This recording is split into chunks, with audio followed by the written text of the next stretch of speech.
Assalomu alaykum barchaga azizlar. Navbatdagi operatsiyamiz davom etmoqda. Kengaytirilgan pastki qovoqlar blefaroplastikasi. Ya'ni bemorimizda yanoq sohasida malyarniy mishki bor edi. Mana shu malyarniy mishoklarimizni chekliting qilib hozir yuqoriga qarab tortib bermoqdamiz. Ikkala tarafni solishtirsak bo'ladi. Bir tarafda operatsiyani o'z nihoyasiga yetkazdik, ikkinchi tarafimizni boshlash arafasidamiz. Bemorimizda podvижная zona mana ko'rib turibsizlar, bemalol va yanoq sohasidagi to'qimani marhamat ko'rsanglar bo'ladi. Yuqoriga tortib turib, mustahkam qilib biriktirib berdik.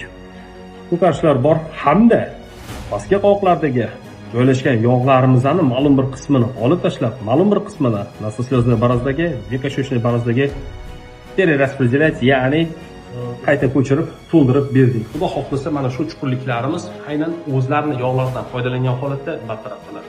Endi navbat ikkinchi tarafga.